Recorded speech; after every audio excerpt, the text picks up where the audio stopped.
E aí, Oineg, o Bolsonaro resolveu receber os políticos. E agora, novo Brasil? Você sabe que se a gente pegar a semana está acabando, né? Se a gente fizer uma avaliação da semana, a gente vai ver o seguinte. Primeiro, o Paulo Guedes ter ido à CCJ, né, foi um erro. Ele deveria ser acionado apenas para ir à comissão especial. A Comissão de Constituição e Justiça é um fórum para discutir a constitucionalidade da medida, né, das medidas que compõem o pacote de reforma da Previdência. Poderia ter ido o titular da Advocacia Geral da União, poderia ter ido o ministro Onyx Lorenzoni, e todas as perguntas que eventualmente fossem feitas sobre detalhes da Previdência, os dois poderiam dizer, olha, isso é um assunto de conteúdo a ser discutido pela comissão especial. E não neste ambiente. Esse ambiente é para discutir a constitucionalidade, a oportunidade e tal, e poderiam ter tentado por aí.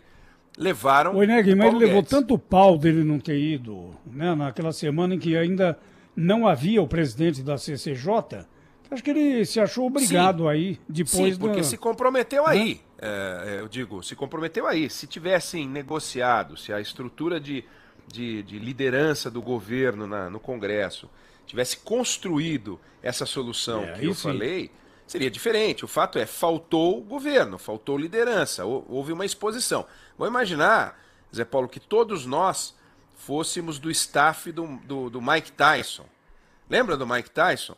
Mike Tyson, lutador de boxe, era um homem bravo. Ele solto a própria sorte, ele às vezes mordia uma orelha aqui, mordia uma orelha ali. Lembra disso? Então, se nós trabalhássemos com o Mike Tyson, a gente tentaria evitar que ele fosse exposto, tentaria proteger. Expuseram o Paulo Guedes a 7 horas de reunião, e nessas 7 horas de reunião, ele não apresentou ele não fez uma apresentação vendedora da reforma da Previdência, não levou tabelas, quadros, foi levando no gogó. E durante 7 horas foi respondendo. Quando chegou na 7ª hora e o filho do Zé Dirceu partiu para o escracho, ele não aguentou. Ele não aguentou, então aí ele foi Mike Tyson. Então faltou ali um cuidado para proteger o maior ativo desse governo, que é o Paulo Guedes, que todo mundo sabe que é estourado, que todo mundo da oposição tentou tirar ele do eixo enfim, de calma, e ele não conseguiu. Não acho que vai ter grande significado, ninguém mais está muito preocupado com isso hoje, o que importa é a reforma da Previdência e, como disse o Pedro agora, o Bolsonaro fez uma reunião, algumas reuniões com os políticos, com os presidentes de partido, para tentar começar a levantar uma bandeira branca, para admitir que não errou ao falar de velha política, errou ao ter votado contra a reforma da Previdência, errou ao ficar afastado do Congresso durante esse período, e que vai mudar, e que vai ser uma figura diferente. Veja, ele se reuniu com presidentes de partido e falou em uma eventual criação de conselho político. Conselho é o tipo da coisa que não funciona, né? O PT teve um monte de conselho, conselhão, conselho político, não serve para nada. É a prática, é o dia a dia. Prática, o dia a dia é gestão. Tem presidente que passou pelo Brasil que detestava esse papel. Nós conhecemos alguns, né? E tem presidente que adorava isso. O Lula adorava isso, o Fernando Henrique adorava isso, a Dilma a gente sabe que não gostava, o Fernando Collor não gostava. Só que esse é um papel que tem que fazer, não tem jeito, né? É como falar, eu vou entrar na academia, mas eu não gosto de fazer abdominal. Desculpa, tem que fazer abdominal. E abdominal da política são essas conversas, são esses abraços, é carinho, é ligar para um ministro quando um deputado reclama que não está sendo atendido, pedir para ele atender. Não é fazer coisa errada. Não é fazer favor que não presta, coisa inadequada, irregular.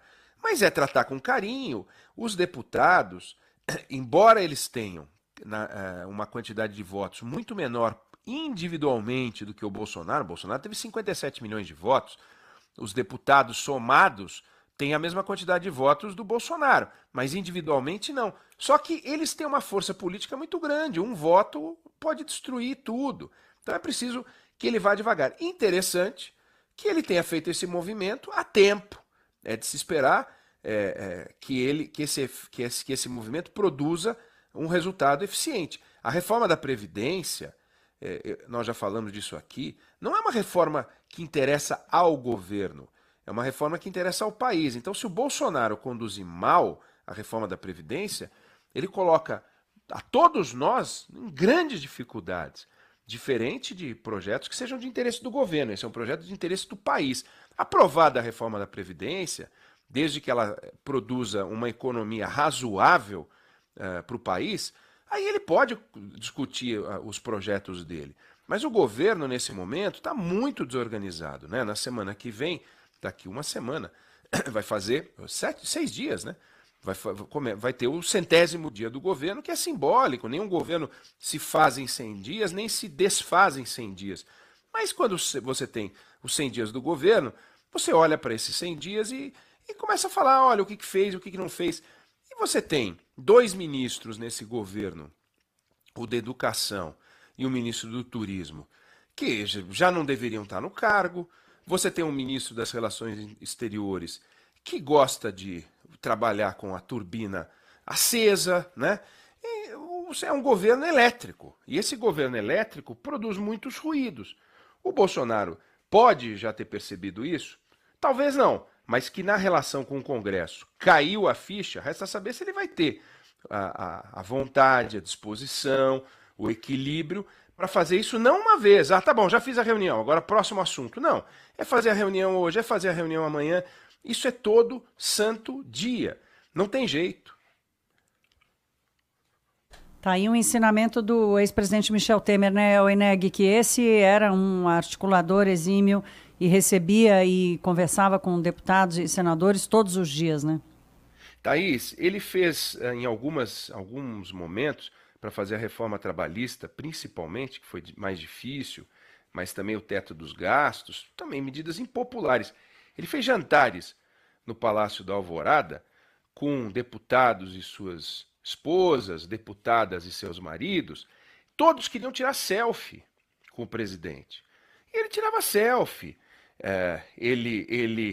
Às vezes teve deputado que chegou lá e falou: presidente, me perdoe, eu estou no telefone, está minha mãe, queria dar um abraço no senhor. Ele falava com a mãe do deputado no telefone.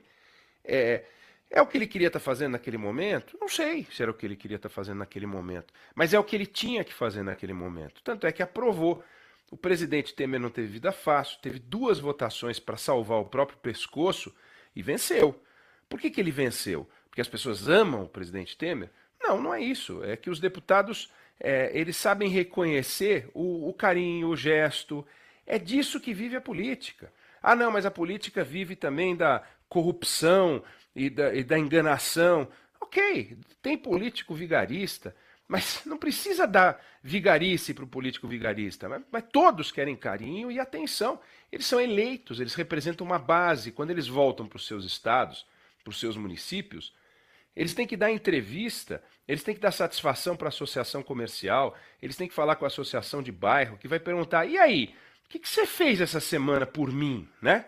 Cadê aquela promessa de melhoria da escola, da nossa praça, aquele viaduto que eu lhe pedi e que o senhor prometeu fazer se fosse eleito?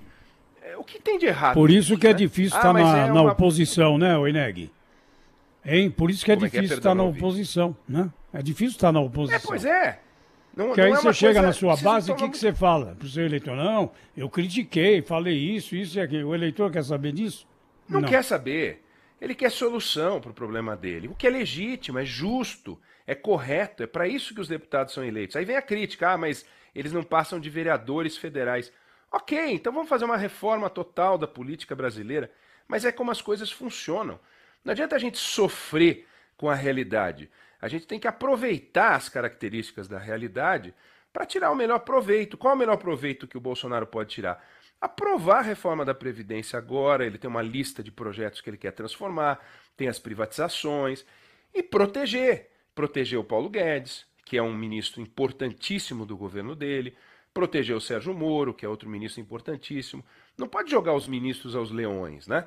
Pelo menos os ministros bons. Agora, também não pode ficar preservando ministros como esse da Educação, que a cada dia que a gente conversa aqui, demitiu mais um. Vocês têm de ser entregue à jaula dos leões, né? No bom sentido, não é, Oeneg? Porque, pelo amor de então, Deus, esse ministro está em Campos do Jordão hoje, né? Vamos ver só o que ele vai aprontar lá. Não, acho que longe do ministério não é problema. O problema é quando ele pega a chave e a caneta. Aí ele apronta. Eu acho que em Campos do Jordão aí ele vai bem, porque fica longe. Vai comer um fundizinho, vai ficar... Come um pra ele, fundinho. Fala, ministro, fica uma aqui um rama pouco. de chocolate. A gente volta já já para te buscar, né? É isso, essa é a melhor solução. Vamos ver. Esse encontro de Campos do Jordão vai ser muito interessante mesmo, porque realmente tem muita gente importante lá. O presidente da Câmara. O presidente da Câmara venceu essa batalha com o Bolsonaro. Venceu. Ele realmente mostrou para o presidente Bolsonaro o seguinte: aqui na Câmara as coisas funcionam do jeito da Câmara. E o senhor, presidente, deveria saber disso, porque passou aqui quase 30 anos. É surpreendente que, ao mudar de prédio, tenha esquecido como as coisas funcionam aqui dentro. E o presidente da Câmara, o Rodrigo Maia, conseguiu aprovar uma emenda constitucional, sem nenhuma importância maior, não quebrou o Brasil, mas conseguiu aprovar uma emenda constitucional em 24 horas na Câmara. Olha o sinal que ele deu para o presidente. Presidente, aqui se jogar amigo, Buana, a gente aprova rapidinho as coisas aqui. Agora, se não jogar o jogo normal da política, as coisas não andam. Não adianta ser no grito. Não é no grito, é no jeito. É que nem bater pênalti, pô. É no jeito. Tá bom, Então tá Enegui, bom, obrigada. Grande abraço a Bom todos. fim de semana.